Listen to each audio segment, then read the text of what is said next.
السلام علیکم ناظرین، اس وقت میں چودھری صاحب کے ساتھ موجود ہوں، منسٹر ہیں مین پاور کے۔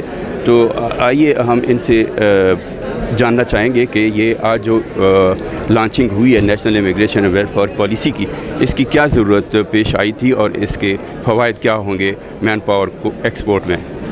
دیکھیں، یہ 9 سال پہلے سٹارٹ ہوا تھا۔ میں سمجھتا ہوں کہ کسی بھی ملک میں کوئی بھی ادارہ ہو، اس کی پالیسی ہونا ضروری ہے۔ تو میں سمجھتا ہوں یہ ایک بہت بڑا گیپ تھا کہ پالیسی ایگزسٹ ہی نہیں کرتی تھی۔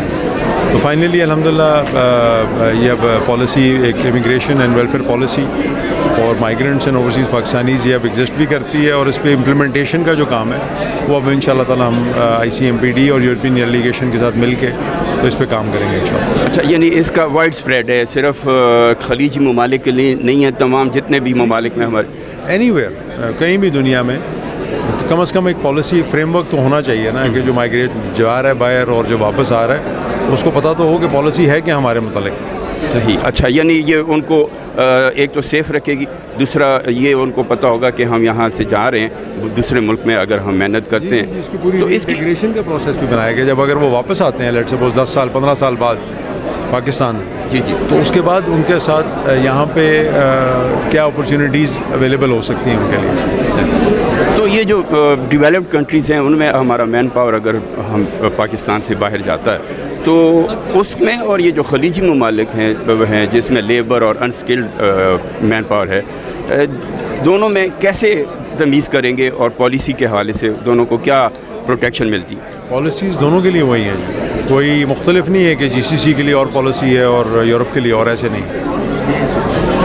تو یہ یکساں پالیسی ہے۔ آپ سمجھتے ہیں کہ جو اس میں ویکنیسز تھی وہ ختم ہو گئی ہے؟ مین پالیسی تھی نہیں جی، تو ویکنیس کہاں سے آئے گی؟ یہ 9 سال بعد جو ہے یہ فائنلی امپلیمنٹ ہوئی۔ اچھا، لیکن یہ تو جو منسٹری ہے وہ تو کافی سالوں سے ہے، 2 سال ہی ہوئے ہیں، میں تو اپنے ٹینیور کا حساب دے سکتا ہوں۔ نہیں، اللہ آپ کو اور حوصلہ دے اور محنت کا۔ تو دوسرا یہ بتائیں کہ یہ ابھی $42 بلین آئی ہیں فارن ایکسچینج، الحمدللہ، لیکن ابھی بیڈ لک یہ ہے کہ جنگ شروع ہو گئی، اس سے کچھ سیکٹر متاثر ہوئے، اس کو کیسے کمپنسیٹ کیا جائے گا؟ دیکھیں، فروری سے آنورڈز ایسی ہی کیفیت تھی جنگ والی، جی، لیکن مارچ کے مہینے میں آل ٹائم ہائی ہماری ریمیٹنسز آئی ہیں۔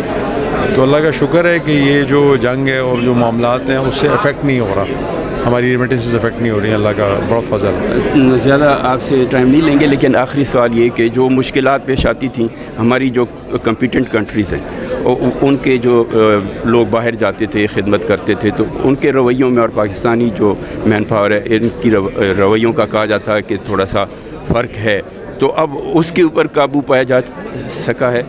دیکھیں، اس کے لیے ہم نے اپنی بھی کچھ اصلاحات کرنی ضروری ہیں، کچھ ہمیں بھی سافٹ اسکل ٹریننگ دینی ضروری ہے کہ ہمارا جو بندہ باہر جا رہا ہے اس کو ہم بتائیں کہ وہاں پہ اس ملک میں جہاں آپ جا رہے ہو روزگار کمانے، ان کے بھی کچھ اصول ہیں، ان کے بھی کچھ قاعدے قانون ہیں، تو اس کو بھی اس کا احترام کیا جائے، اس کو فالو کیا جائے۔ جی بالکل، آپ صحیح کہہ رہے ہیں چودھری صاحب۔ میں نے پہلے بھی آپ سے یہ ذکر کیا تھا کہ اوورسیز پروموٹرز کے ساتھ اگر منتھلی بیس پہ یا سہمائی بیس پہ کوئی ایسا پلیٹ فارم بنایا جائے کہ ان کو، ہمارا آفس ہر وقت کھلا ہوتا ہے جی، نہیں مجموعی طور پر جیسے ان کو ٹرین کیا جائے یا ان کو، جی اس کے لیے ہم نے سافٹ اسکل کی ایک پالیسی لے کے آ رہے ہیں کہ جو ہمارے پروموٹرز ہیں ان کو ہم کہہ رہے ہیں، انکریج کر رہے ہیں کہ اپنے آپ کی ایکریڈیشن کروائیں، لوگوں کو ٹرین کریں اور ان کو سافٹ اسکل ضرور دیں، اور اس کو ہم لازمی قرار دینے لگیں کہ جو بھی پاکستانی جس ملک میں جا رہا ہے وہاں کی اس کو نو ہاؤ ہونا بہت ضروری ہے۔ جی بالکل، یہ بہت ضروری ہے چودھری صاحب، اللہ آپ کی محنت بھر لائے، بہت شکریہ، السلام علیکم۔ جی ناظرین، آپ نے دیکھا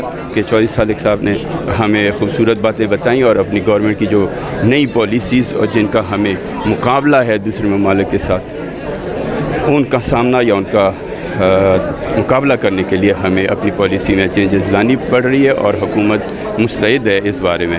اجازت چاہوں گا، اللہ حافظ۔